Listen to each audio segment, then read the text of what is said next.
Feed me more.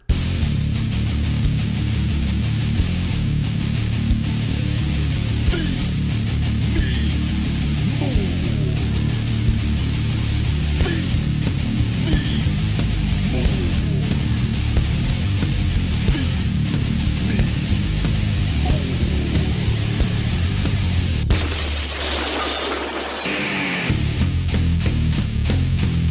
Wake up! It's feeding time. Welcome to Conversation with the Big Guy. I am the big guy Ryback, and I'm sitting here with the one, Pat Buck. Happy to be here. Took us a little while to get this podcast up and off the ground. Trying to sync it from coast to coast. Happy New Year, everybody. I'm Pat Buck. I think I already said that, but we wanted to get some plugs out of the way and be professional on this podcast. So I think you wanted to. Do you want to start with that, or should I go? Yeah, no, I think it was, I hope everyone had a Merry Christmas, first of all, got to spend some quality time with their friends and families and have some good food and some drinks and enjoy the holiday season for what it's the most important reason, is just enjoying your loved ones more than anything, no matter what your beliefs or anything. So first things first, though, business-wise, feedmemore.com.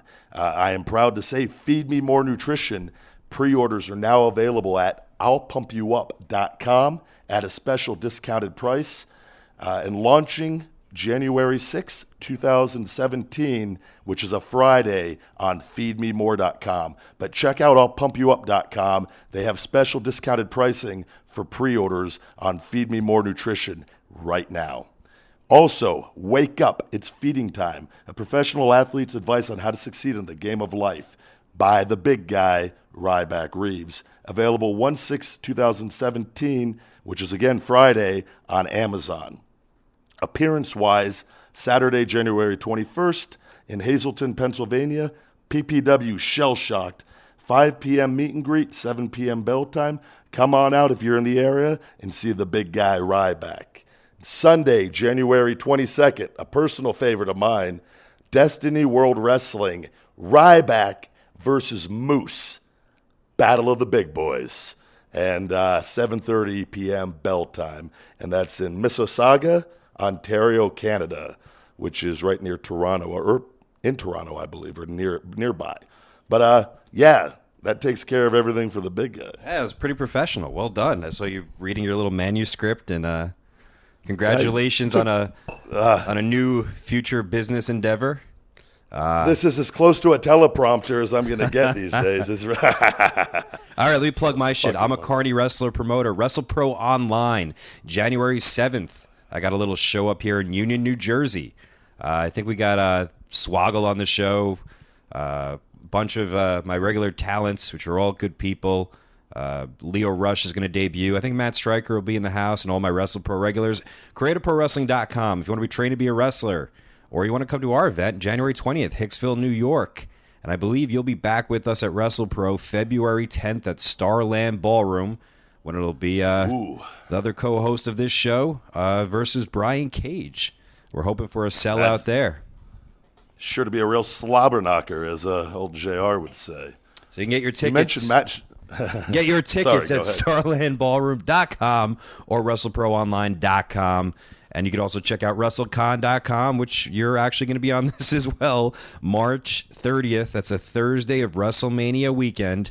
You can come see a show that night, Ryback versus Colt Cabana. A lot of people are going to be at this event. Just check out, too many to name here, but go to WrestleCon.com, and then the convention will be Friday and Saturday. All right, we're off and running. I'm done. I'm going to beat the shit out of Colt Cabana. I'm so pissed off over that whole CM Punk debacle and him and his podcast. Now we're, being rivals in the podcast industry. I'm going to fucking lose it on that one. He's really stealing your shit and is trying to fucking... He's trying to take your steam being a good podcast person. We'll feed the dirt sheets some more info right there. There's a little more dirt. I had this idea to do like 10 minutes. Sometimes we kind of sit around, don't really know what to talk about. So I'm going to set a little timer here. And I put out a little thing for... I feel like we always know what we're going to talk about. Do we? I mean, sometimes we do. I'll put out a little gimmick. It's called conversation with the big guy. Yeah, it's pretty free flowing. I mean, I've had a lot of fun the last episodes, but I asked a bunch of people what kind of questions, we're recording tonight, and some were good and some were horrible, but I think it's best if I catch you off guard and just kind of ask the questions and we can both kind of chime in with our answers. So Throwing me a real curveball here, Buck. I like to usually read through the questions so that I could answer the best ones and put myself over inconveniently, or conveniently, I should say. And now this way is, whew. Well, this one's from. If I don't have. This one's from Nick. I like to write out my answers well beforehand and read them. This one doesn't have a picture. It's from Nikki Shannon 326, and she asked, "Would Ryback ever get married, and what type of girl? Do you both want kids? Dated anyone with kids? And would you?" That's the first amazing question we've got for this podcast. So obviously, I would like to settle down and find the right one. We've talked about the big guy looking for love. I just moved a piece of paper, by the way, and underneath it, before we started this podcast, I ripped off one of the calluses on my hands. And I just found the 2 calluses under my paper of plugs of my teleprompter paper.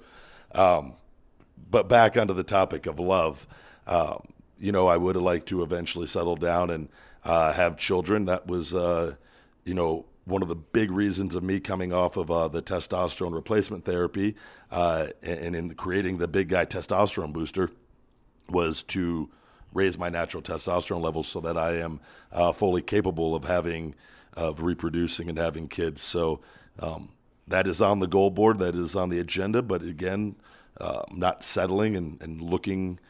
It's something that'll happen, and you can't rush the process. You can't go on dates and say, "Oh, I'm going to fall in love with this one." It has to happen naturally. So, and also, I have dated a woman with kids before, with Miss Jackie. Oh yeah, over in Louisville days, and she had a little daughter that I'd raised. And at this point in time, I never say never, but it's like I would like to have my own family, and but you never know. It's dependent on the person and whatnot. So.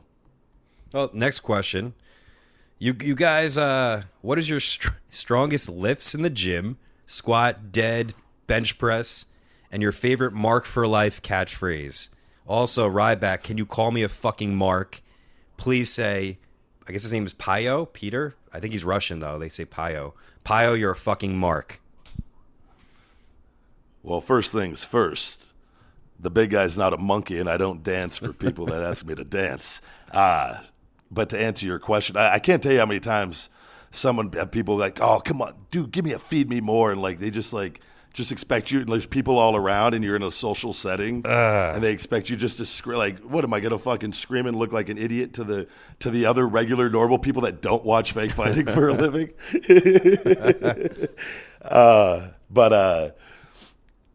Yeah, so I don't keep track of any of my lifts. Ever since I've gotten into wrestling, I remember in high school, my sophomore year at Western High School, I'm on the wall for, which I was one of the only sophomores in that school's history, I believe. I was either a freshman or a sophomore. But I made the wall of the big 4 lifts. Okay. Of whatever the totals were, and it was in the thousands, and not each 2,000.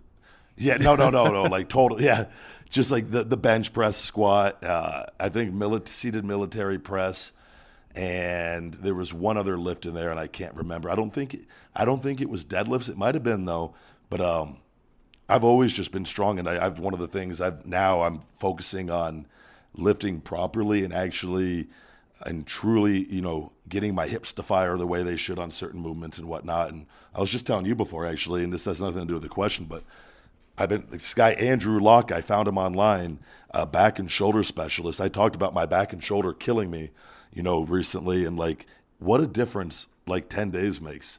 I feel like a whole new person. This guy's given me all these exercises and all these little things for your stabilizing muscles and things that are very easy to neglect with normal weight training. And this guy's been around for 30-something years, and he's one of the top people in his industry and hasn't charged me $1. The best part, and I am so taken back that this man responded to a email that I'd written to him asking for his help on what I can do to help my body feel better. And he's amazing, and I feel great. And I think is that the microwave? I got cooking a little thing. That's our timer for questions, but keep going. That's shut the fuck up, Ryback. Next question. I pressed the button. No, yeah, you were saying, well, maybe we'll do that every show. I'll pick the strongest questions. We didn't really have that many today, but maybe we'll do that a little. That was it? That was 5 minutes. I couldn't figure out how to make it 10. So, but you ask another question. That's how. Okay. Yeah, maybe. Let me see. I don't think there's any other. I didn't put it up tonight on my social media, which works a little better because I get the people that actually really, really do listen to the show. Yeah, that's it. There's no other questions. Fuck. Oh. I can't look on mine. I didn't put it out, so no one would even know that. Someone wants to hear you talk about Punk. About as far as what? It said, I'm sure you guys will get to it eventually, but we'd all love to hear about Ryback working with Punk. I don't know if you want to.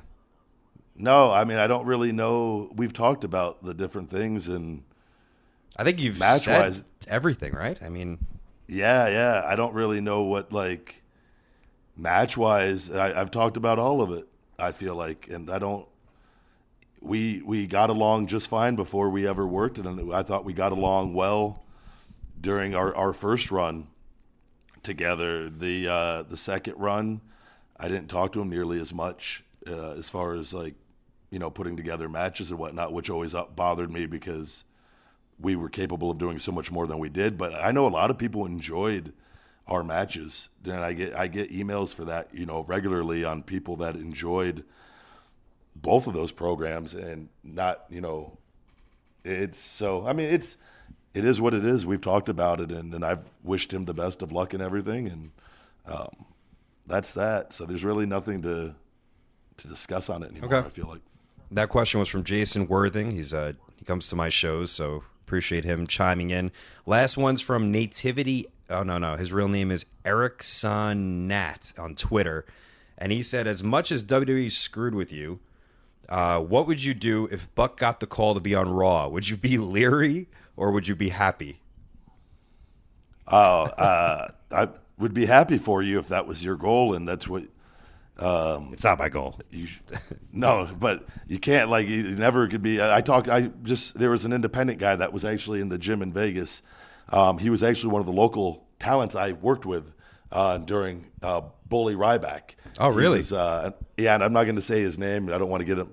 Put on whatever. The ban but list. Yeah. Or he gets hired instantly. I should use that for. You know what would be pretty funny? For the hot indie chicks, I promise them, look, if you start dating me, they're probably going to hire you in spite of me. Just play that card up for a while. Oh, man. But no, but he was in there, and he has a tryout coming out and coming up and for WWE, and it's like, told him congratulations, and like for wrestlers that wrestle and don't make a lot of money, and they have the opportunity to make more money than they would not working there. Like, everyone has different experiences there, and I had many different good moments, even with all the bad. So I'm not gonna. Yeah, I would be happy if that was your goal. And what am I gonna be like? Oh, I'm angry. I chose to leave, so I have no say in any of that. Well, I think it's a big difference. Like, if they're like, hey, something on Raw is a big difference, and hey, you're hired, now got to spend the first fucking 6 weeks in NXT and just training every day, no promise to be on. Going through the whole developmental system is just a completely other process. That would suck. That would just going through, and it's like one thing it's a little different now if you have a following on the independents and come in there, whereas with the guys like Finn Balor, a guy comes in has momentum already, and Kevin Owens when he came in. They had some built-in momentum from the independents, but typically it's when you go to developmental, you're starting over for the most part, or especially a lot of guys, that's their initial starting point. And then if you're lucky enough to make it up to the main roster, NXT's changed this format a little bit. It used to be it kind of was starting over. Yeah. Whereas now they're kind of carrying the momentum of independence to NXT right to the main roster with certain guys, and it's worked. So I think it kind of slowed down, actually. I kind of think that the now early stages, or not early stages, like the Owen Zayn, was once they got pretty over and had their, good run, they went right up to the main roster. But I feel like it's been in a holding pattern since then. I feel like a lot of guys are going to be hired and kept in NXT, dare I say, forever. Like, I think a lot of them aren't going to see, they have no, things change and plans change all the time, and they may say that and whatever, but I feel like it's a weird holding pattern of they're signing guys like crazy, but with no, still kind of, keeping them at a certain level to not to even bring them up yet. And I feel like both Raw, maybe Raw not so much, but certainly SmackDown could, I think they could use a little, I don't know, not a freshening up, but they could use more guys.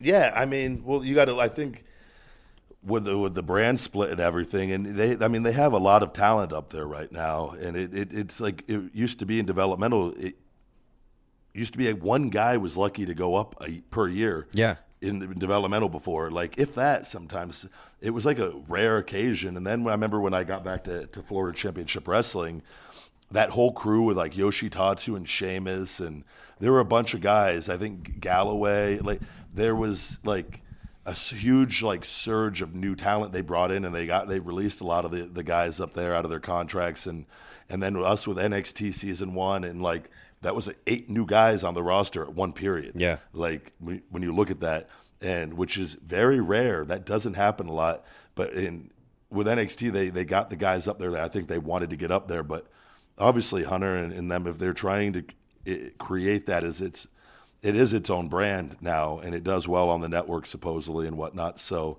I think it's constantly evolving, and I think obviously Raw and SmackDown are always going to be the main priorities. Like so, if injuries went down on, if Ambrose and AJ Styles, went down with injuries on SmackDown, obviously they might pull 2 big names out of NXT to fill the void, because that's their main priority TV-wise. Yeah.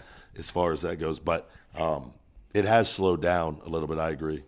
Have you seen the thing with England, what they did there? That to me is super interesting and kind of, I don't know, I guess a little bit questionable with the whole. Have you heard about the English tournament they do? I was over there. I was actually in the UK there. That's right. How was maybe talk about your trip? You were there for fucking like half the month. No, yeah. I was there for a couple weeks, and I'm glad to be home. That was since coming off the road and just working independent, it's usually 1 or 2 matches or shows a week or signings a week, and this was like, I think this was it wasn't anything crazy. It was like 6 matches or 5 matches in that 2 weeks, but it was something. There were a couple off days in there, but you also had 3 or 4 like public speaking engagements too. So it was like what was it, like 11-day tour total? Yeah, and it was the 3 and it was an evening with the big guy Ryback, which were back-to-back nights. Mansfield or Newcastle, Leicester, and Mansfield, I believe. And man, those were great. On my itinerary it said 1 hour Q&A, and I told you I got there, and it was like a 4.5 hour production of like hundreds of people there, and it was cool, man. And we did like pictures, autographs, Q&A, interview, and I thoroughly enjoyed those over there a lot. I was nervous as fuck putting this thing together because I've never been to England. My family, like, I have tons of family in England, but I'm like, okay, doing the indie bookings in the U.S., I know like the fucking back of my hand. I'm aware of the promoters. I'm aware of what works. I can get the information quickly, but you're going over there for fucking 11 days. I really don't know the guy outside of talking with him on Facebook for a while. And I'm like, shit, like the transportation, the timing, the schedule, the financials. Like I was like, oh, fuck. Like I was pretty nerve-wracked hoping this fucking tour didn't fall apart, but I think it went okay. No, it went well. And it was like I was telling you, it was different being over there this time on my own then, but like I told you, you know me, I don't need to like, as long as I could find a gym And food. and have access in food. And that was like, the biggest I'll be problem. fine. That seemed like the... But like I luckily the hotels on most of these were within striking distance for a cab or Uber over there. But like Wi-Fi over there is the biggest. Wi-Fi, like Verizon doesn't have towers over there. Oh, so shit. I have to. And then anybody that lives over there in the UK knows the Wi-Fi over there is not the best. Unless you have like home Wi-Fi, like I've heard is good over there, but like hotel Wi-Fi and like all the other one, it is horrible. So we've become so dependent on our cell phones. It sucks not having access to anything and like being all the way across the country. And I don't know if my security alarm is going off or like I'm not getting up. Like I can't. Do you have a doggy? Do you have like cameras for your dogs, your house, or no? No, but if I did, I would be on it way too much. Just my dogs. But me talking to nothing. My dog's just lying down, ignoring me, staring at a teddy bear. Like, yeah, like it's probably for the best. I have the security cameras though, and then the alarm, and I got cameras everywhere, and so I can like check in on those when I'm gone and make sure. But like over there, don't have access to that. So it's good too, though, not to be on your phone all the time in that regard. But when you just want to know what's going on, it's kind of a weird feeling just being out of touch with everything and whatnot. But any good stories over there? No, not really. I was in Blackpool for a few days. I saw where William Regal actually got his big break. Okay, and that was cool. But they had me like across from the boardwalk with like, I didn't know it, but I guess there were like a bunch of strip clubs and everything over there. And one night after my first show, I had to go get food, and like all the food over there, and nothing against it, but the food. I don't want to say the food sucks, but they're behind like 20, 30 years nutrition wise. Really? Like like how so? They just don't have the choices that we have over here to eat healthy. Like if you want like a good carb source for like after working out, like their spaghetti's loaded with fat too. Like it's not like everything has fat. Like all the carbs have fats in it. And but I did it well. I brought my protein and amino acids with me, and I spend a lot at the restaurants there. But like you can get steaks and stuff, but like they don't.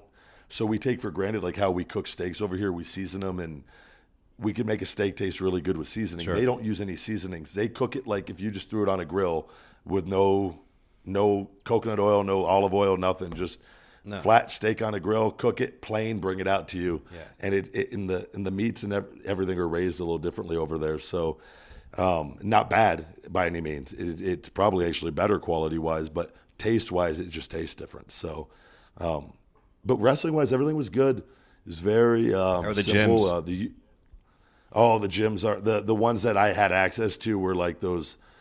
They're like the gyms you have to have a membership for, and they're 24 hours where you got to punch in a code to go through one of these like little doors that open up for one person at a time, and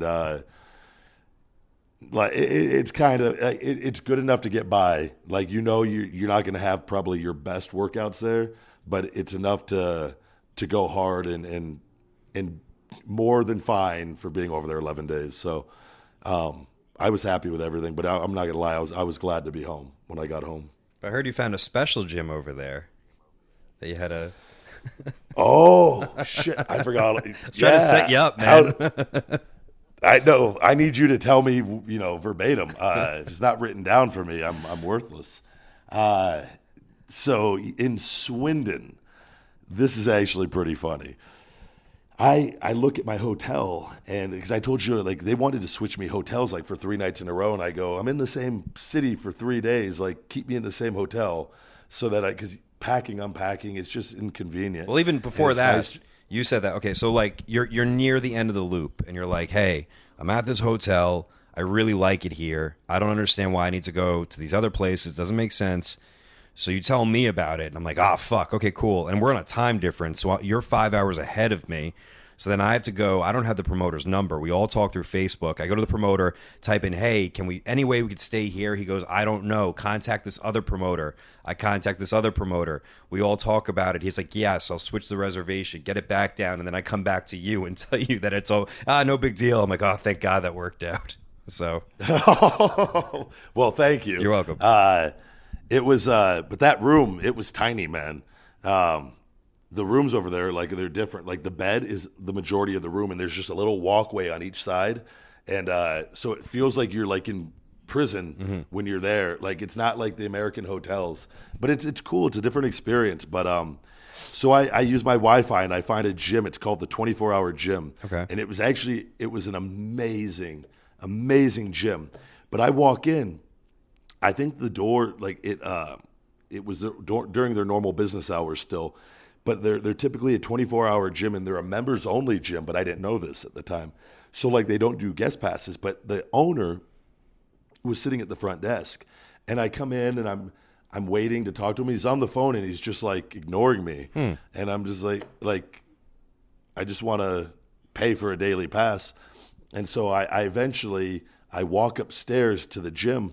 It's like 3 different levels, and he comes up shortly thereafter. I was just like looking around at everything, and he goes, "Oh, can I help you?" And I go, "Yeah, I'm just here visiting. I just need a day pass," and he goes, "Oh, you here for wrestling?" And I go, "Yeah." And he goes, "Oh, you're on the poster." And I go, "I don't know." And like he brings me up to the next level, and it's me versus my opponent on the poster. And he goes, "Oh no, you're good, you're good." JD Knight, the guy whom I'd wrestled on that show, had told him I might be coming in, but it was just a coincidence. I didn't know JD until I wrestled him. Yeah. I just happened to find that gym on my own because I liked the pictures online when I was looking for gyms. And so this owner, he's asking me some questions, and he was like, "Oh, you married? Do you have kids?" And I just thought like he was just being polite, but I thought it was odd. Like, well, Sure. What does this have to do with anything?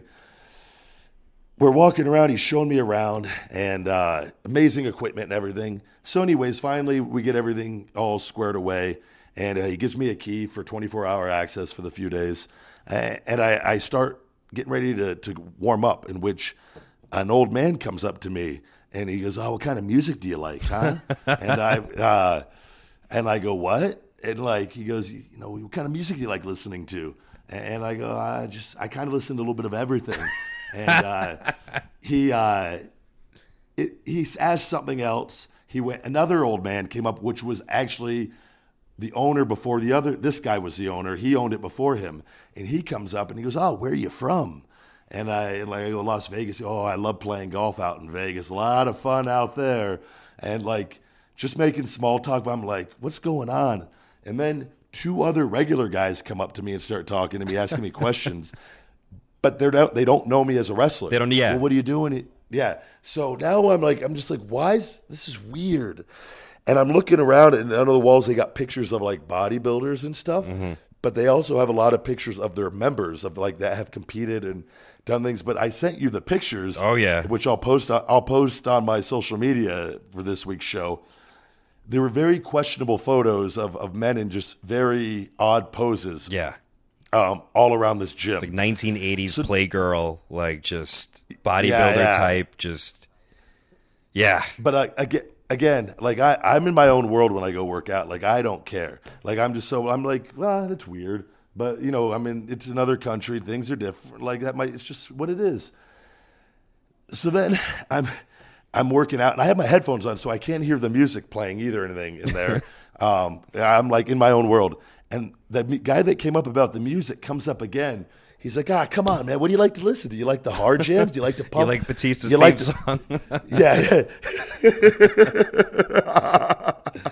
I love that this is an ongoing joke. I don't know why it's fun. You know what? I tried downloading Batista's theme song. You can't get it on iTunes. You have to download the whole album. Really? I swear to God. I'm like, fuck. I was trying to play it. A fan just messaged me, by the way, on that saying, "Man, your theme song's no Batista theme, but it's great for leg day." I lost it. I'm just thinking like, no, it's a great fucking theme. It's by a real band. Like, yeah, I like it too.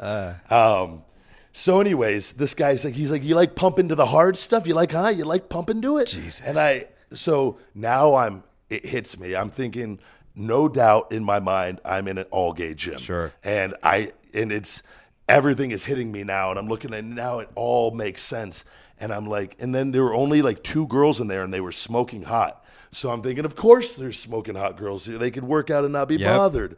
And like, But I don't give a shit, like, if I'm in an all-gay gym. Yeah. There could be dudes fucking upstairs, I don't give a shit. Let me just work out and stay in my own little world. Just don't bother me. As long as the gym is nice, there's good equipment. Yeah. As long as there's not semen on all the equipment, I'm good to go.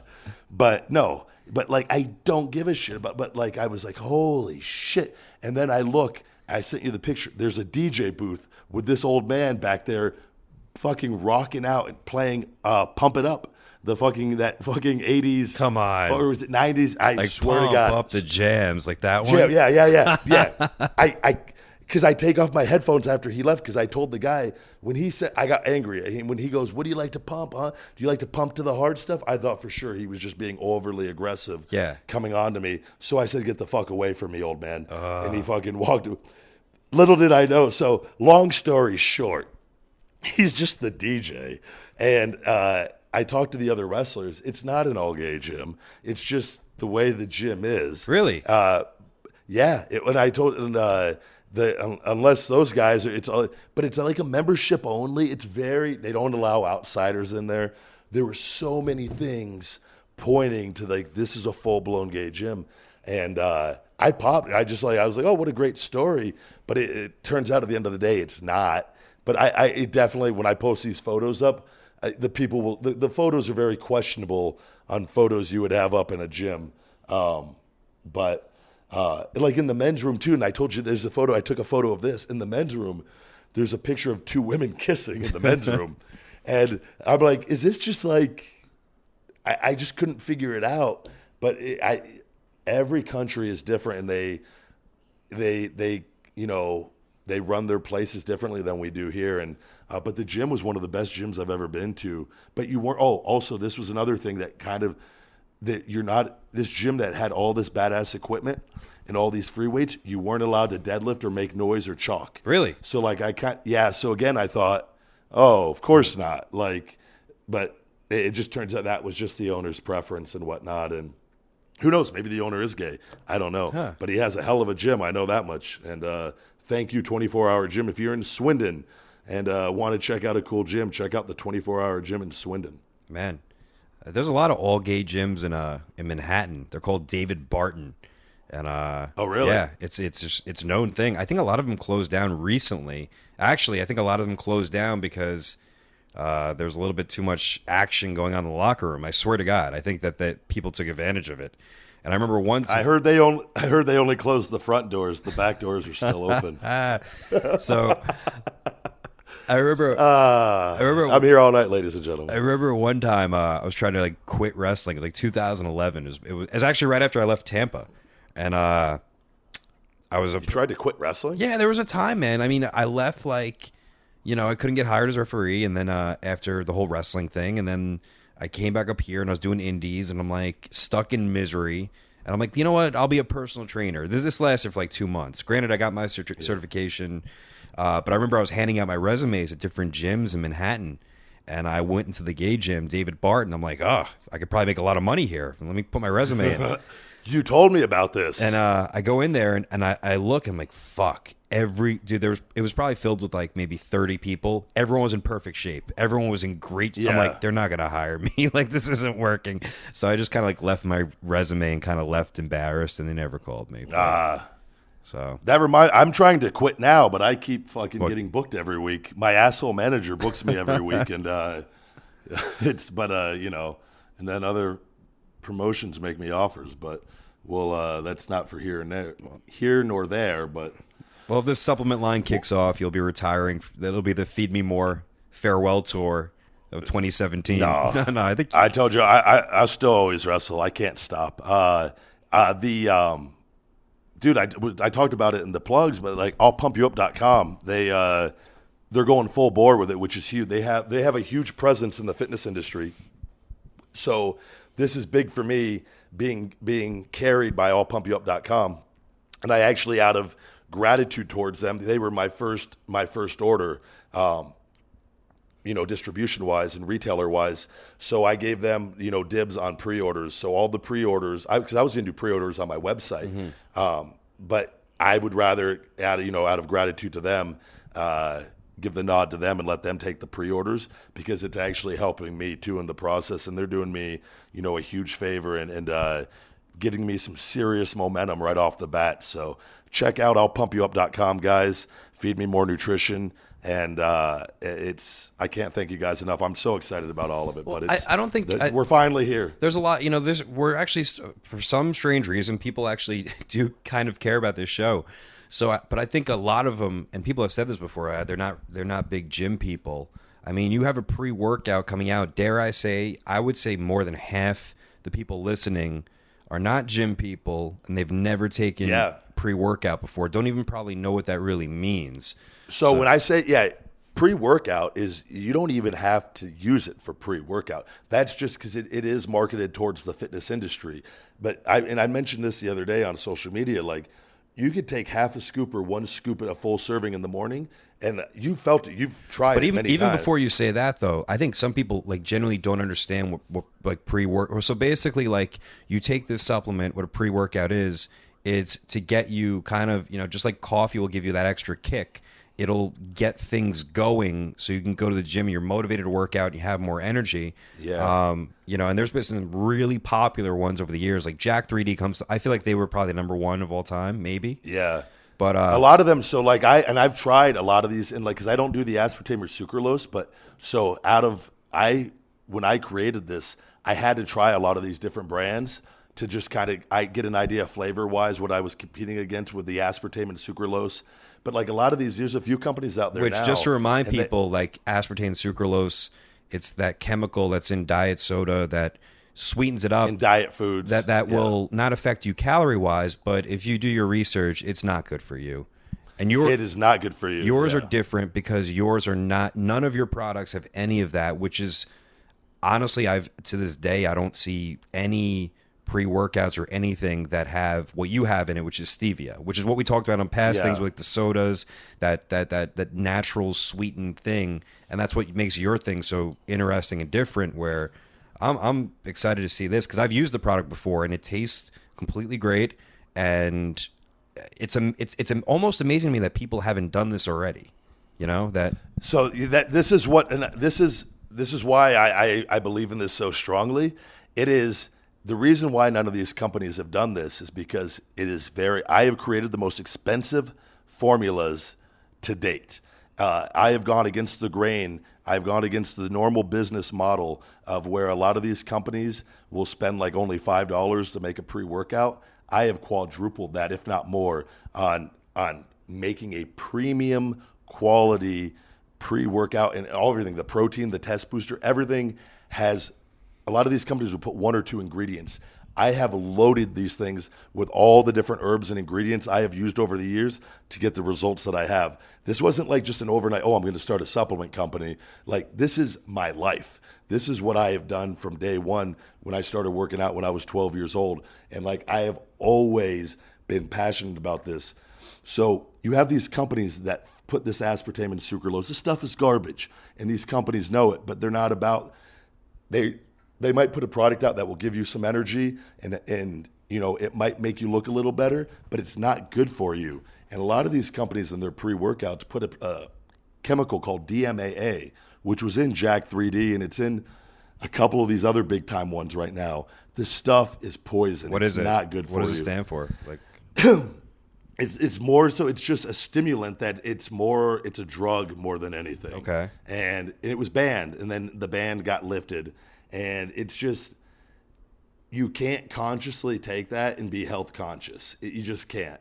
And there's so many, you've tried mine and there's so many different things that you could put in a pre-workout, natural ingredients, things like Chinese red ginseng, the correct amounts of the B vitamins, yohimbine, the correct caffeine content, along with a whole other list, more ingredients than any other company that have been proven. And it creates motivation. It creates that desire to want to work out, to want to get things done. It helps you focus. It keeps you alert. But a lot of these other companies, and there's some good ones out there, but again, there's been no mainstream company that's used stevia like I have, because it's cheaper to go aspartame and sucralose. And you're but as you will see, doing it because because you're like, hey, I'm going to make an expensive product that's expensive for me to make, but if you try it, which will be around the same price as the others, I'm going to get your loyalty because it's so good. Correct? Yeah, absolutely. Yeah. And that is my long-term goal, is to have repeat customers, because they realize that I am doing what nobody has done before. And I could have doubled my profit margins and used aspartame and sucralose and cut out a third of the ingredients that I used and this and that. But no, it's because I use them myself.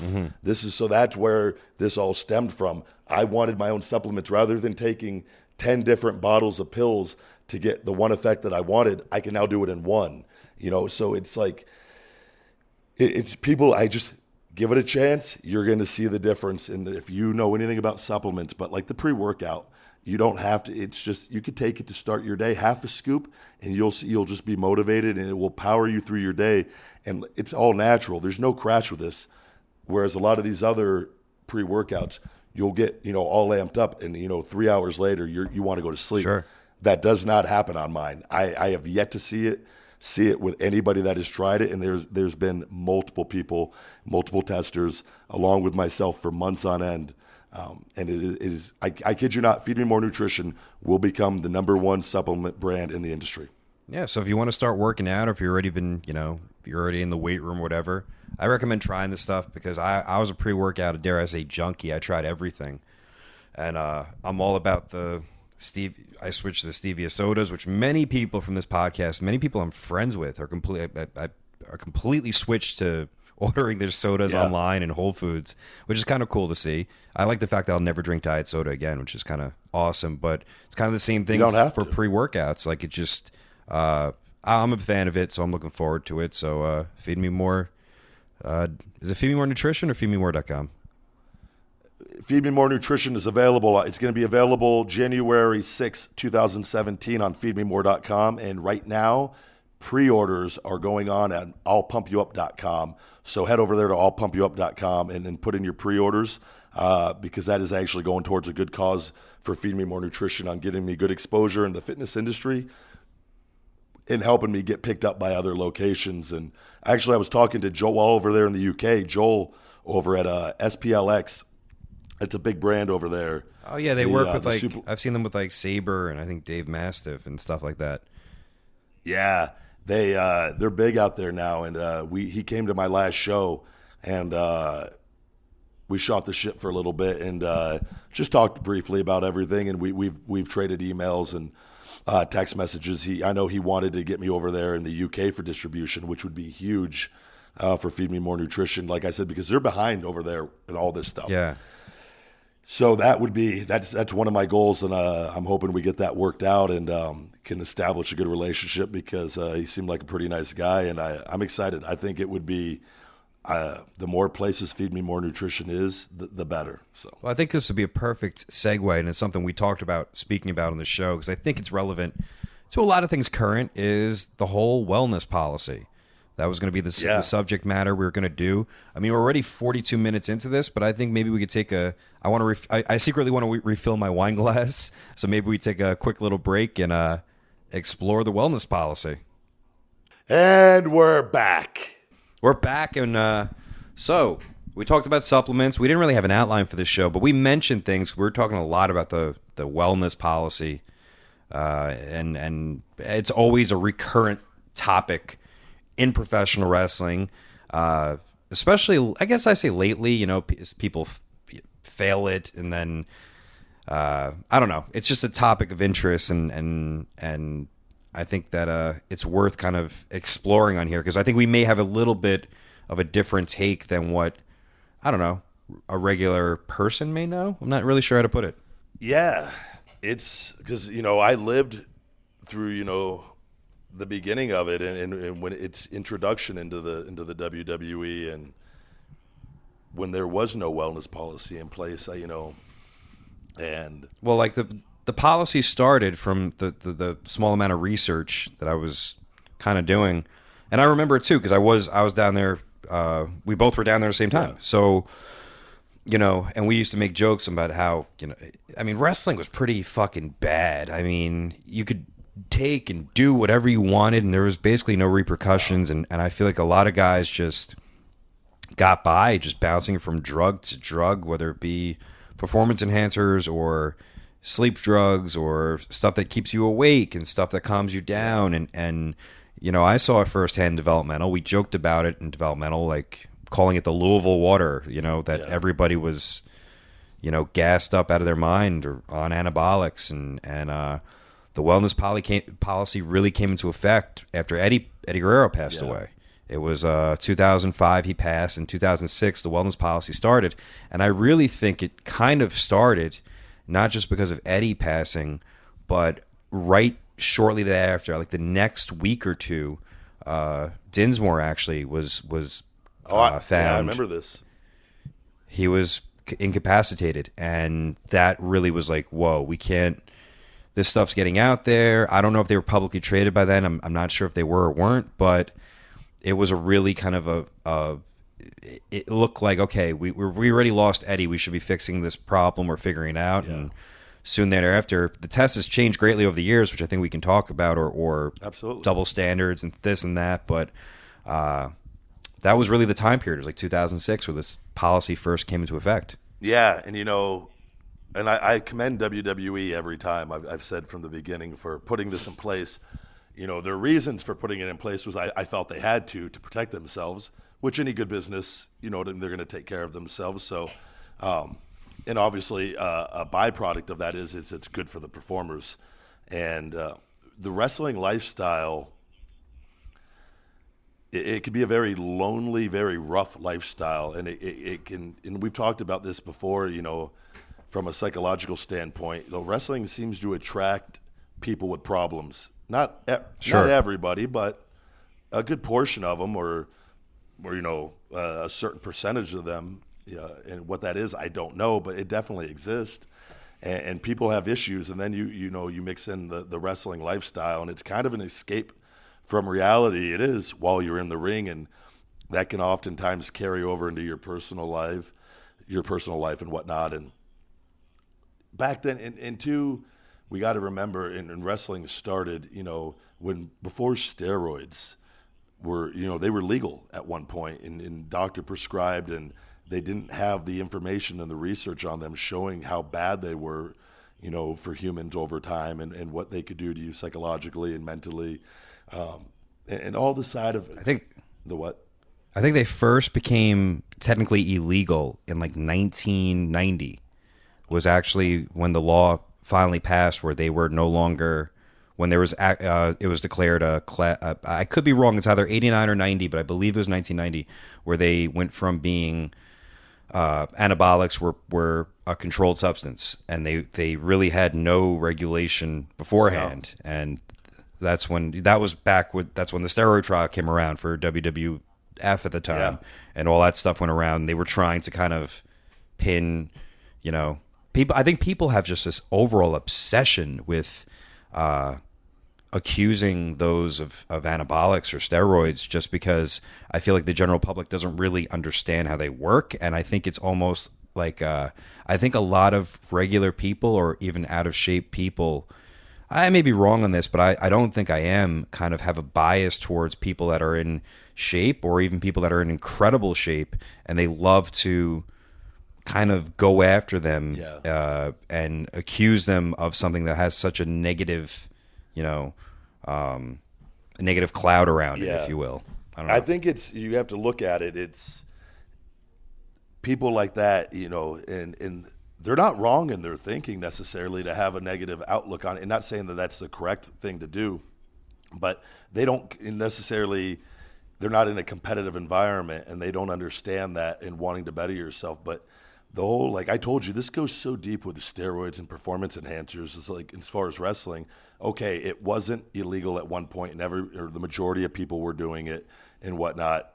Okay, that's another thing. But once we understand how bad they are for you, and we understood that, and you know, we made them illegal, and it's, I love the wellness policy now, and I think it is great that we have gotten away from that. Not all the way. And there's some major issues with the WWE Wellness program today still. Mm-hmm. But it is, I told you, like when me growing up watching the wrestlers that I watched as a kid, the influence that we have as WWE superstars or WWE superstars have on young kids is tremendous, on teenagers is tremendous, on kids and people that want to get into wrestling or who want to start working out. So I commend them for putting it in place. Whatever their reasons were, it doesn't matter to me. I am all for it. But like we talk about guys, like you look at guys like Sami Zayn and Kevin Owens and a Bray Wyatt, and there's so many different ones that you just know have never partaked in performance-enhancing drugs. I think it's great, and those guys are true role models because they are at a high level and setting an example for a whole new generation of wrestlers that won't think they have to do that to succeed. And that's where, like, it just killed me when people, like, threw out my hard work and dedication and commitment to, like, you this and that. And it's like, I've admitted to doing it when I was in my early 20s. That has nothing to do with the rest of my life and my career. But we have to get away from that old school mindset. But like, there's still people getting away with things today up there, and all the same rules don't apply for everybody. And the system is definitely flawed in different ways. But overall, it has made a tremendous difference in knowing that you're going to be fined and suspended for partaking in things that one, aren't good for you, and two, can make the company, the WWE, look bad and whatnot. So you're a fan of the wellness policy overall, and I agree with that completely. You think that there's still, as rigid as it is, there's still loopholes though, or overall it's good because it keeps the boys healthy and it puts them on the right track of minds, and people aren't. So it's kind of interesting too, and I think we both agree on this, that I think people's brains would melt if they really knew how many guys, dare I say, pre-wellness thing, were taking stuff that they would it'd be easy to look at, obviously, a guy like Ultimate Warrior and go, holy crap, that guy is whatever. But there's so many guys who probably look like total shit that were on so much stuff, and people would never assume because they didn't really train or diet or do stuff like that. There are guys, I kid you not, on one of my last shows, there was a guy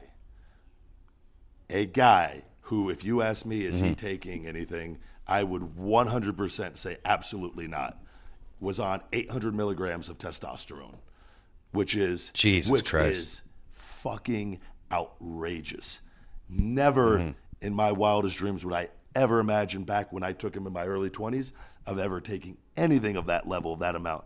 And there were guys, just regular looking guys, like, people have no idea. It's because if you work out and eat well and take care of yourself, you're gonna reap the benefits times 1,000 on those things. But a lot of guys back in the day, the older wrestlers, we always say back, we talk about this when, like, the wrestlers look like men, not boys. Well, the reason is those anabolic steroids played a huge part in that. And it's hard to look like a boy when you're 300 and something pounds. So, you know what I mean? And it's, some of those guys back then, they're eating cheeseburgers and drinking a 12-pack every night or 20 beers every night. And they still reap the benefits of it, but it gives them a little bit of a different look, and it puts on more bulk and whatnot. But we live in a different day and age. And I think I've heard, and I was telling you, I was putting over the Bruce Prichard podcast actually earlier. Oh yeah, it's great. I love it. Great podcast. I don't listen to a lot of podcasts, but I've actually listened to a little bit of Bischoff's, Prichard's, and Austin and Jericho occasionally. All just every here and there outside of a real estate podcast or a money podcast. But usually I'm listening to audiobooks. But I was like, man, I really enjoyed this. I was listening to an audiobook. I was going to pick up Sonny, the ex-girlfriend's dog, tonight to dog sit, and usually I would listen to my audiobook for the 30-minute drive there and back for an hour, and I listened to the Prichard show on Sonny, and I was just totally captivated, and he has a good thing going on over there. But it's like, I've heard. I thought you were going to say, and then you called up Sonny. Yeah. Then I shot over a text message. Hey, it's the invited her out for New Year's Eve. I think she's in jail, isn't she? I think so. I don't know. Yeah. She lives nearby.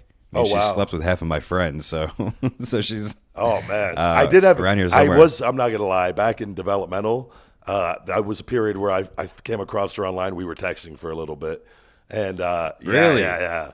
And she was always very sweet and very nice. And but So has Ryback seen Sunny Days? I or no? haven't. I can't throw my name in there. But she was always very, very sweet to me. And she lived in a different city. I was in Florida, and we never crossed paths. Not to say that if we did, we would have. But at that point, I don't, I mean, Yeah, you know. I probably would have, but Yeah. So we're back to this old wellness testing, and I just remember, I remember when the system kind of came into people were freaking the fuck out because I don't want to say everybody, but dare I say like 95, maybe 90 to 95% of guys in the current developmental system were on something. oh, absolutely, yeah, there were a lot. And I remember but the test it was like, okay, well, can we get around this? And it used to be that you'd pee into a cup, but nobody was around because there was, Before you, I know. Before you go on to this, you got to mention that you're missing on one big point. Is that the initial WWE Wellness Policy? There was a baseline test. Okay. Where they told everybody they're going to get your baseline levels, and then every test after that just has to be under it. So guys took that as there were guys that, I could take a whole bunch of steroids right now and then take the baseline, which the baseline was whatever's in your system, you're not going to be you're not going to pop for. It's just we need to get your starting levels, and every test after has to be lower. So there were guys that just decided, like, one last hurrah, they were going to take everything under the sun. And there's some guys during that period where they looked their all-time best because they loaded up on whatever they could find. And then after that, they stopped, and their baselines were under that level. And then eventually, you had to show that those weren't in your system. But I remember there were quite a few people that did that. And it was, everyone has their own I just look at it as like, you might as well stop there's no way around it eventually. So I just remember at one point that, because there was times of guys peeing for other people, peeing into a jug. We knew, hey, this person's clean, pee into this. Yeah. I mean, I wasn't under contract, and I'll admit I was not clean at all. Like I took stuff, but I knew guys that were peeing for guys that were. And I could tell you too, not to toot my own horn, but toot on this because it's okay to toot your own horn occasionally. Tommy Dreamer, who was in charge of developmental, I believe, during this period, actually on my basic, because I'd stopped everything when I heard about the wellness as far as and I never took a lot of to begin with, but I just stopped cold turkey. I was like, it's not worth it. And I remember he came up to me and told me I was one of the few people that actually passed my baseline test that didn't show up for steroids. That nothing was in my system. And because I believe they gave us a 3-month warning, or we had a good fair amount of time. And that always just, for anybody that always looks at me and thinks I'm this big roided up monster, it's all the time. It's ridiculous. It's nutrition and diet. And work ethic more than anything, and definitely that stuff can play a huge part. But that was something I was always very proud of when he told me that. So I remember, basically be like, hey, pee in this cup, but then someone got caught with the fake penis, the Wizonator. Used to be something. Who got caught? Do you remember? Yeah, it was Alpha Jr. From what I've heard. Oh, I heard he was caught. I don't think I wasn't. This wasn't in Louisville.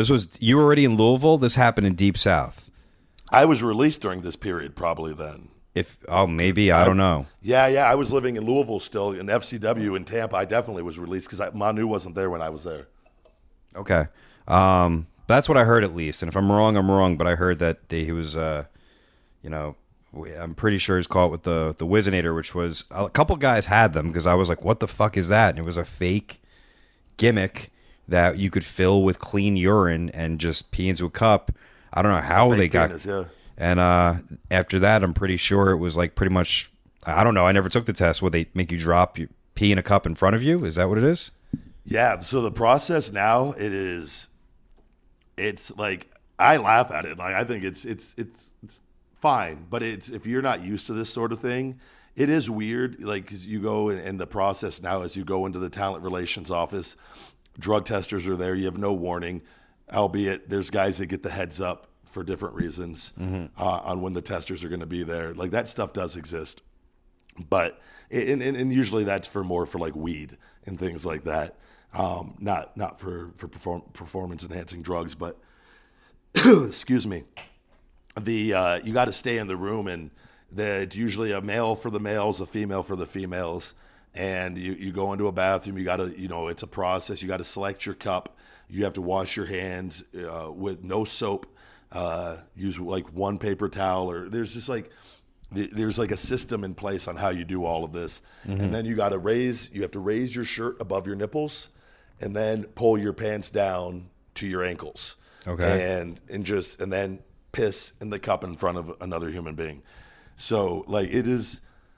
And it's the same as like Olympic level drug testing as far as the procedures and all that. But it's not like after you do it, you just like, I never thought it was a big deal. I mean, granted, it sucks. And you just like, it's never fun. It's not like you want to go do that.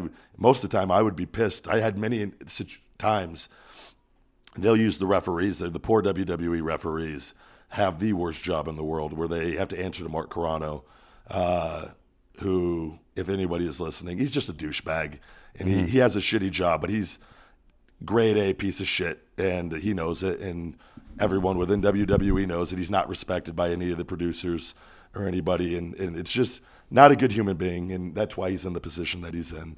And I always tried to make the most of being around him, but he's proven time and time again that he's just absolutely worthless. But and that's being nice, believe it or not. But it's not a fun process to just have to do that and to go through that all the time. But I was telling you, there would be times I get to the arena and the referee's like, you got to come in the office right now. And then after a certain point, I would just like, guys, you know the deal. Let me go to drop my bags off. I'm going to catering. I'm getting a plate of food. I'm going to sit down. I'm going to enjoy my plate of food because I just got done working out for 3 hours. This is my post-workout meal. And then I'll come in there and I'll do my piss test. Did it every single time, no problems. Piss fairly quickly, never any issues. But there were a couple times where they're like, you got to. I remember the referee, the black referee, Sticks, they called him. I don't know his real name. Yeah. And I always got along with him, but he one time, Carano would always like try to like get him to like try to back talk to the guys. Okay. And to like put him in bad situations because Carano doesn't give a shit about him. Okay. And he just, of course, is doing his job. But there was one time at one of the arenas, he came up to me. He goes, "Oh, we need you to come in and piss test." And I said, "I'll be in. Let me drop my bags off. I'll get a plate of food." He goes, "No, you got to come in now." And I go, "I'm gonna drop my bag off, buddy." I go, "I'm gonna eat. I do this." I go, "I'm in there every time. I'll be in about 20 minutes." And he goes, "No, now." And I had to fucking cut a promo on him and then later that day I apologized to him and like, "Look, don't treat me like a piece of shit. Like I've always been nice to you." And always like, so I don't care who told you to do what. Be smarter than that. And he was cool. We never had an issue, ever again after that. But it's a very real thing. And for full-time employees there, as far as what they test for, it is very real. So then, I think we were talking about this before. There's violations for if you fail your test, it's like a 30 days, then a 60 days, then a firing. Yeah. And it used to be different where whatever you fail for, they would actually say what the substance is, and they don't say that anymore. They got rid of that completely. They just say that you failed the wellness test. And then, but now it's... Which, I mean, I could kind of understand for privacy concerns and talent concerns. Like, I mean, if I'm a talent and like, in all fairness, you could pop for anything, who's to say you don't go out and get a meal and somebody sprinkles a little something on your meal? Yeah. Like, in all fairness, like it legitimately could happen. I heard a story once in wrestling that because I know there was some sort of testing in WCW, and I heard one of the big, I don't know if this is real or not, but I heard from a decent source that someone put a ton of cocaine in the coffee, and that people were just fucking drink. Like, so you really don't know, but I guess I kind of understand that. That's why I always said, like, if there's a guy who knows that, straight edge, a Daniel Bryan type guy who is plays it straight, that like he popped all of a sudden for a massive level of cocaine, and It's like you have to be able to like being professional wrestlers, and you know how fans are. It takes one shady cook at a fucking IHOP who fucking hates your guts. Yeah. And who's to say it could very realistically happen. So, and you don't want to ever be labeled a person that has a drug problem if you truly don't. So, but yeah, that's the extreme, obviously, but it could happen. And there's a $2,500 fine per marijuana infraction, which I think is a little dated, but I kind of understand if it's, pre or post show and someone's performing and they have that in their system. I mean, that's a tough one. I think if it was outside, like on a non-wrestling, because they do show up at your house, correct? Like they will do that, right? They have. I've had them show up. I was on vacation once, on Christmas vacation at my father's, and they called me and they had a tester come to my dad's house, and he had to go into the bathroom with me, and it's. That sucked. Like, it's just weird. I remember that was always very weird. But speaking on the marijuana thing, I think that's one thing. I think that's outdated with their policy. And I'm not a weed guy. Yeah. I don't like it. I've done it, and I've tried it multiple times. We talked about back in our OVW days, we all used to sit around and watch classics on demand. I love it. I just don't fit. It doesn't fit with my lifestyle, so I don't do it. Yeah. I just become too fucking... I eat like shit, and then I fall asleep, and then it's just not for me. It makes my brain so active and hyperactive, and I like, again, it all is dependent on... I used to have, like, back when we had done it before, I equate this to drinking, because when you drink, you don't line up 30 shots and then just do 30 shots. And I don't know, maybe you do, but there's I been don't some anyways. nights, yeah. But you know what? You don't do it all at once. No. But with marijuana, it was like I would sit around and just keep going and keep going. Like I didn't know to stop. And like I remember back when we all used to hang out. I was always very disciplined. To this day, I'm extremely disciplined in my diet. But you put enough of that in me, and then I'll eat a whole pizza. I'll eat a whole bag of popcorn. I'll eat 4 Chipwiches, and then I'll pass out in a coma. Dude, I think there was one time I saw you order 12 arms full of Chipwiches at a gas station and purchase them all in one swoop.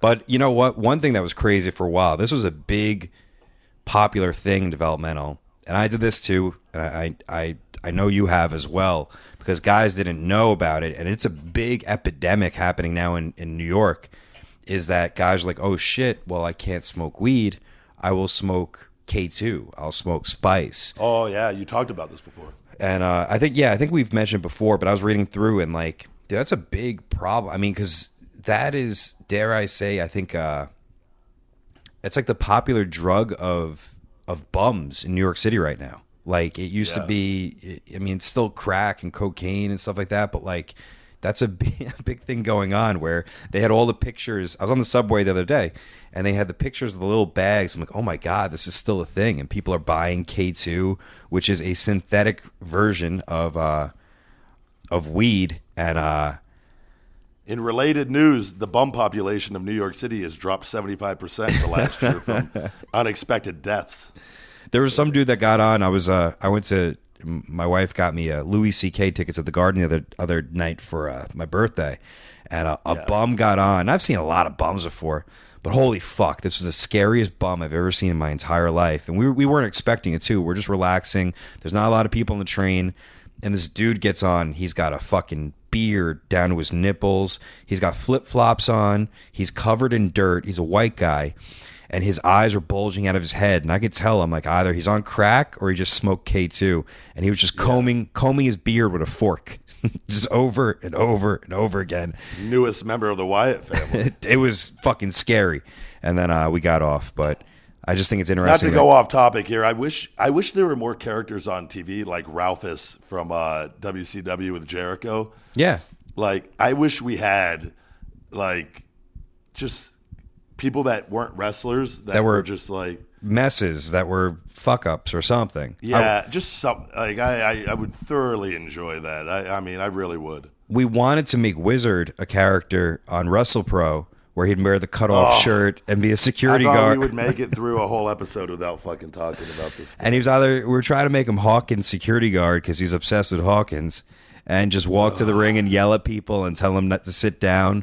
but Wizard's incapable of doing that, and he has like stage fright, so that never worked out. But I always want to redo the Ralphus character. I found very inspirational, and I always wanted to redo that.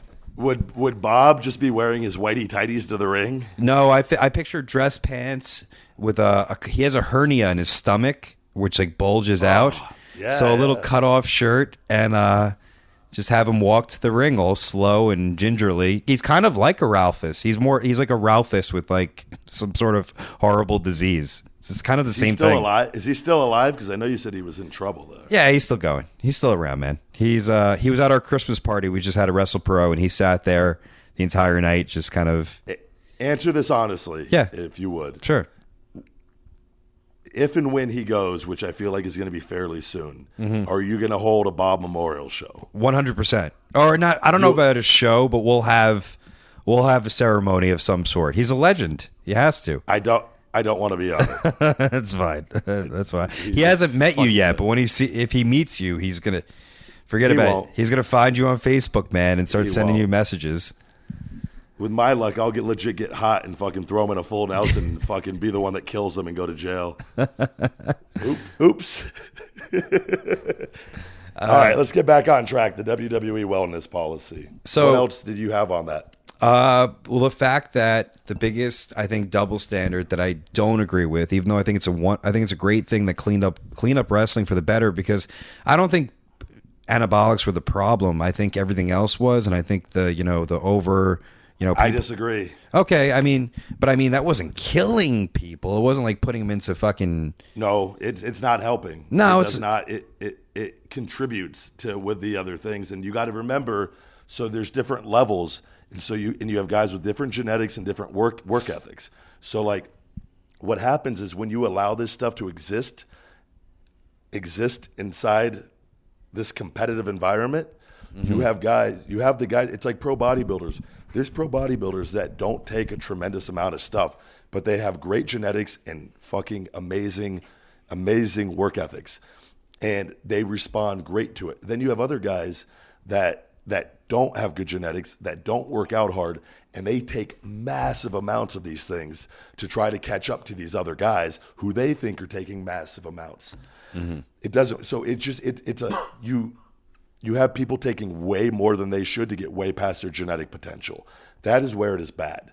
And when you're dealing, that's why I say wipe it out altogether. And people that say, I've been on both sides of the fence, and I know full well, like, and not to say you're going to drop dead on the spot, but there are people that are taking levels of these things that they possibly could, and people have dropped dead on the spot in gyms around the world, and you just don't hear about it because they're not famous.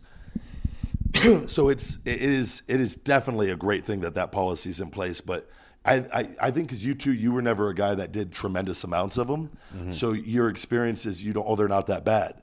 But for people, there's people out there that don't have that mindset, that don't think like, I'm just going to do a little bit to kind of that they just go full bore, and it is for that reason that is why they are bad. I saw once. I wasn't around a lot of. There's one dude in developmental, wasn't under contract though, although he was really close at one point. And I remember like when I had a bottle of it, it would last, Andrew Vane? No, it wasn't even him, but he lost his fucking mind too. Jesus Christ. Absolutely. Like a thing I would have would last me 2.5 months. And I remember someone gave him a bottle of stuff, and he literally in front of me took half the bottle and injected half the bottle. And it was just like, more is. I forget what he said. He's like, I don't know if he said more is more, something crazy. He was jacked up out his mind, but I was like, fuck, like this is crazy.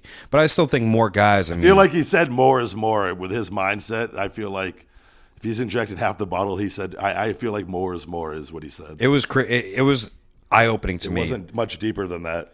But but it was more common, I feel like, to see guys take a fistful of pills and swallow them down, and I feel like that was more of the problem with wrestling. But it was both. Absolutely. I think it was all plays a part. But and to go back to what we were talking about with the marijuana, I feel that in the WWE Wellness Program, with weed being legal now, and it's evolving and I don't do it. I don't partake in it. I've tried it multiple times, like we've talked about, but I do know there are a lot of guys on the WWE roster who it gives. I don't like the effects that it has on me, but I know there are a lot of guys who love what it does to them, and it helps them with pain. It helps them mentally relax. And we said before, the WWE, the wrestling lifestyle. Are you still there? Yeah. Sorry, I was just my battery is getting kind of low. Fuck, what happened? There we go. Oh, there you're back. It said it was paused. We're on FaceTime here, ladies and gentlemen. But the WWE lifestyle, the wrestling lifestyle of being on the road 4 to 5 days a week, it is grueling, and it is not an easy process. And you were gone years upon years. The last 5 years of my life are a blur from just being on the road, and you don't even remember. And for anybody that wrestles up there, it all happens to us where you'll be coming home from a 4 or 5 day loop, and you'll run into somebody in the airport who is a fan. Oh, where'd you come from? And you literally can't remember where you came from, and you're just sitting there brain dead because you've just become a zombie and you shut out each day, and it just because you just want to get home and you don't want to remember, because it's not the most pleasurable experience. And the in-ring action, for the most part, is mostly fun when you have control over, what you're doing out there on live events. But it's not the glitz and glamour and I think that's a lot of when an independent guys finally get there. And initially that it's everything you want it to be, but it wears off really quickly once you see the way that it really is. And even when things are great and you're being booked fucking great, usually the guy being booked the best is the most miserable. And not saying that's always the case, but it's just the bullshit and the pressure you're dealing of not of performing, but just the people around you is what sucks the most. And it's I remember multiple times with producers with that whole main event run, and they're like, what are you doing on this and this? And I was like, fucking, it's times relax. We'll figure it out. Mm-hmm. We don't have to A to Z everything all the time. And it's just and then you go out there and then you fucking hit a home run. And they're like, oh, that was awesome. Yeah, leave me alone. But that's a whole other topic. But I think the marijuana policy, I think there should be no fine for it. I think guys should be allowed, if that is something they want to do that helps them, especially with the legalization of marijuana in the different states now. And I think in Nevada now, starting here in 2017, I believe it's been legalized. Mm-hmm. And I think they need to update that policy, because there's guys I know up there that are paying, $20,000-$30,000 a year in fines, which could be going towards their families. And I think that's true. I think that's very selfish of WWE, and I think that and it exists, and it doesn't hinder, and guys are doing it before their matches still, and it doesn't fuck up. The guys that do it function on it very well. Yeah. It helps them. And the guys that don't do it. But I think they need to. You'll get a lot of people though, that I don't know if it's the same with WWE, but a lot of guys in the independents. I've wrestled plenty of people that have been really fucking high, and they're fine. And there's been other times where it's that person's not so fine. But I've seen a lot of guys take offense to that when their opponent's really fucked up, or not even fucked up, but they know that they've, had 2 beers, or they've had or they smoked a little bit, and I don't. It kind of doesn't. Fairness, doesn't bother me. I agree with that. I don't, but I would prefer to know that my opponent is fully functional mentally while I'm out there, because when you're performing moves, and guys tend to forget this, you could die at any moment out there on any one move that you are trusting the other person with your life. And it is. So would I prefer them not to be? Yeah. But I do know the people that do it, they tend to function better on it. It's not like a guy that, like me, who doesn't do it, who then just does a shit ton before I go out there. I wouldn't be able to fucking do my entrance without being paranoid. You're like, oh my God, why is everybody looking at me? But I think that WWE, because there's a lot of guys that are losing a lot of money up there that use it responsibly, that don't do it before their matches, by the way, that use it as a way to wind down and relax at night. And it's hard with the wellness program, and guys not being able to use performance enhancing drugs for the most part. Alcohol consumed every night is going to wreak havoc on your body. Yeah. And so that's the way for them to kind of relax without messing up their body on the way that alcohol, when consumed in heavy doses, will do. And I just think that they need to update that on that end. And that's coming from a guy who doesn't smoke weed. No, it's pretty unique because of a guy, even if he doesn't smoke that day, will have it in his system and he will fail the test. And, that's $2,500 out the window. And it's something I believe they're going to update it eventually. I think they should do it now. Yeah. To be quite honest. I really do. I think in the WWE, and I've said this and I've talked about different things, and I don't hate them. But they need to catch up with the times on a lot of things. They're a mom and pop organization still on many different levels, and they're behind the times on different things. And they do some great things, but they do a lot of bad things. And they need taking care of the talents and the performers should be their number one goal, regardless of where they use them on the card and whatnot. And I think a lot of guys would benefit from having that $2,500 fee dropped. Okay. I had other stuff here, but I mean, we've already done close to a 70-minute episode. I was gonna, eventually, maybe we could even do part 2 of this, because I have things about like the whole part-timer thing, which I think we definitely need to talk about, and even things in there as far as the whole rehab programs that people have used, and dare I say, I have an issue with it because I think people have abused it, where they've literally been hemorrhaging all that money they've made from marijuana fines to put people through rehab 4 or 5 times. I don't know if I really think highly of that, but I don't know if you want to do a part 2 and maybe wrap it up here. Yeah, I'm okay with that. I think doing a part 2 on this, there's definitely a lot more with the wellness policy that I would like to talk about. And, especially HGH, I think that's a big thing. Okay. It's not tested for, but there are tests for it now. So okay. I think we need to talk about that. And, that's interesting, yeah. Because there are definitely people up there doing that and big names. Yeah, and you didn't really say anything about the loophole stuff, so let's save that for part 2 because absolutely. And so we'll wrap this up here. Appreciate you guys listening. Leave a big thank you to Eddie for editing this podcast. But please make sure you leave a review, preferably a 5-star review. That'd be wonderful on iTunes or whatever platform, Audio Boom, Stitcher. Appreciate you listening to this. I'm Buck Never Stops across all platforms. And guys, Feed Me More Nutrition available at illpumpyouup.com. Pre-orders are available now. Launching 1/6/2017. Wake Up, It's Feeding Time, the motivational book by the big guy Ryback. Available on Amazon 1/6/2017. Thank you guys very much. You've just listened to another episode of Conversation with the Big Guy.